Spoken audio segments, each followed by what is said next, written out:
I didn't know. Alright, You didn't care to know. There's a difference. Marcus gathered the modified contract with shaking hands. He stood, straightened his jacket, trying to recover some dignity. I'll have my answer tomorrow. Marcus, Destiny called as he reached the door. He turned. Whatever you decide, I want you to understand something. I'm not doing this to hurt you. I'm doing this because it's the right thing for the community I serve. The fact that it also teaches you a lesson about underestimating people, that's just a bonus. Marcus left without responding. The door clicked shut behind him with a finality that felt like closure. Catherine poured 3 glasses of water from a pitcher on the credenza. That was remarkably restrained. I half expected shouting. Shouting would have given him power, Destiny said. Calm is much more effective. Will he sign? He'll sign. He has no choice. His ego is bruised, but his survival instinct is stronger. Robert Chen closed his folder. Miss Carter, assuming Mr. Johnson does sign, we'll need to finalize your oversight structure, weekly check-ins, budget approvals, community feedback mechanisms. This is going to be intensive work. I'm ready. This is what I've been building toward for 15 years. After Catherine and Robert left, Destiny sat alone in the conference room, looking out at the city. Her phone buzzed. A text from Jasmine. How did it go? Destiny typed back. He knows. He's terrified. He'll sign. 3 dots appeared. Then, how do you feel? That was the question, wasn't it? How did she feel? Not vindictive, not triumphant, just clear. For the first time in years, Destiny felt like herself. Not Marcus's wife. Not someone's shadow. Just Destiny Carter, a woman who'd built something meaningful and was about to make it even bigger. Her phone rang, an unknown number. Hello, Miss Carter? This is Trevor Williams from the Atlanta Community Foundation. We heard about your partnership with Blackwood and Associates. We'd like to discuss potential grant funding for your expanded programming. And so it began. The calls, the opportunities, the recognition. Word traveled fast in Atlanta's nonprofit world. By the end of the day, Destiny had received inquiries from 3 foundations, 2 corporate sponsors, and a request to speak at the Georgia Nonprofit Conference. Marcus called at 4:47 p.m. the next day, 13 minutes before the deadline. I signed, he said without preamble. The modified contract. I signed it. Thank you, Marcus. Don't thank me. You didn't leave me a choice. I gave you exactly the choice you gave me 3 days ago. The difference is, my choice came with an opportunity. Yours came with trash bags. Silence. Then, I was wrong. About you. About your work. About everything. Yes, you were. Does that matter now? Not for us. We're over, Marcus. But maybe it matters for whoever comes after Shanice. Maybe you'll actually listen next time. Shanice left yesterday, once she found out the deal was modified and the profit was cut. She said she didn't sign up for middle-class money.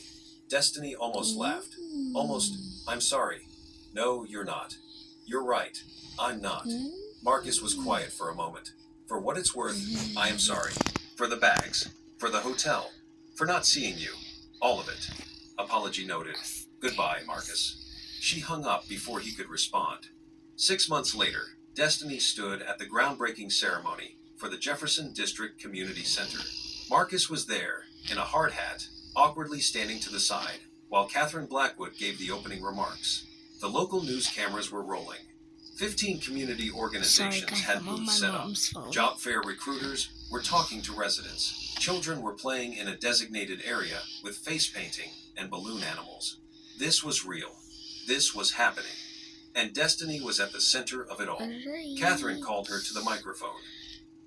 And now, I'd like to introduce the woman who made all of this possible.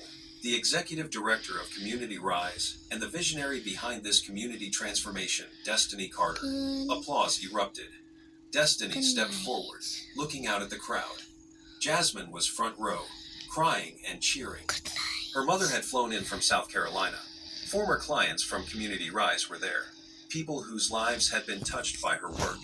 And in the back, barely visible, Marcus stood watching, not with bitterness, not with anger, but with something that looked like respect and regret. Destiny spoke into the microphone. 5 years ago, I started Community Rise in a one-room office with $1,000 grant and a dream. People told me I was naive. They said you can't change systems, you can't transform neighborhoods, you can't make real impact without millions in funding or political connections. But here's what I learned. You don't need permission to serve your community. You don't need anyone to validate your vision. You just need to show up, do the work, and believe that your contribution matters. She looked directly at Marcus for just a moment. Sometimes the people closest to us can't see our value. They're too busy looking at what they think success looks like to notice the success we're actually building. And that's okay, because our worth isn't determined by who recognizes it. Our worth is determined by the lives we touch, the communities we serve, and the legacy we leave behind. More applause. Destiny smiled, not at Marcus, but at the crowd, at her people, at the future they were building together. After the ceremony, as the sun set over Atlanta, Destiny sat on a bench, watching construction workers prepare the site. Her phone buzzed with congratulatory messages, job offers, partnership opportunities, interview requests. Marcus approached cautiously. Can I sit? It's a public bench. He sat, leaving space between them. You did it.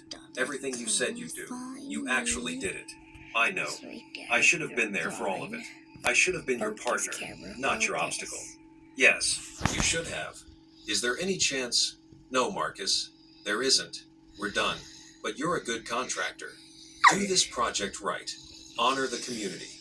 And maybe you'll discover that there's more to success than profit margins and status symbols. I'm trying to. Try harder. Destiny stood, gathered her things, and walked toward her car. Not the 12-year-old Honda anymore. She treated herself to something newer, something reliable. Not flashy, just solid. Her phone rang. Jasmine, dinner to celebrate? My treat. Your treat? I'm the one with the $4 million budget now. Okay, your treat. But I'm ordering expensive wine. Deal. As Destiny drove away from the construction site, away from Marcus, away from everything she'd lost and everything she'd gained, she realized something profound. She'd spent 22 years trying to be enough for someone